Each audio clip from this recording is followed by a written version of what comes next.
Now Ehud had made a double-edged sword about 1.5 feet long, which he strapped to his right thigh, under his clothing. He presented the tribute to Eglon, king of Moab, who was a very fat man. After Ehud had presented the tribute, now he put the sword on the right side for a reason, because the guards of King Eglon would check the left side for any weapons as visitors were going to the king. So they checked the left side, there's no weapon there. But Ehud was left-handed, so the sword is on his right side. Okay, so they miss it, and he goes into, you kind of see what's going to happen here. He presented the tribute to Eglon, king of Moab, who was a very fat man. After Ehud had presented the tribute, he sent on their way the men who had carried it.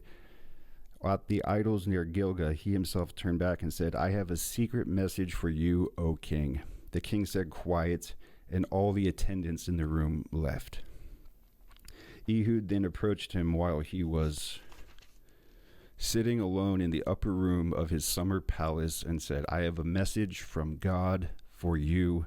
As the king rose from his seat, Ehud reached with his left hand, drew the sword from his right thigh, and plunged it into the king's belly. Even the handle sank after the blade, just describing how fat King Eglon was. Even the handle went into his rolls of his stomach, and the fat enclosed over it. Then Ehud went out to the porch. He shut the doors of the upper room behind him and locked them. After he had gone, the servants came and found the doors of the upper room locked. They said he must be relieving himself, going to the bathroom in the inner room of the house, probably because bowels were spilling out and, smelled like he was in the bathroom. They waited to the point of embarrassment, but when he did not open the door of the room, they took a key and unlocked them. There they saw their lord fallen to the floor, dead. While they waited, Ehud got away.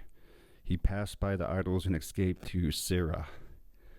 When he arrived there, he blew a trumpet in the hill country of Ephraim, and the Israelites went down with him from the hills, with him leading them. "Follow me," he ordered, "for the Lord has given Moab, your enemy, into your hands." So they followed him down, and taking possession of the fords of Jordan that led to Moab, they allowed no one to cross over. At that time they struck down about 10,000 Moabites, all vigorous and strong. Not a man escaped.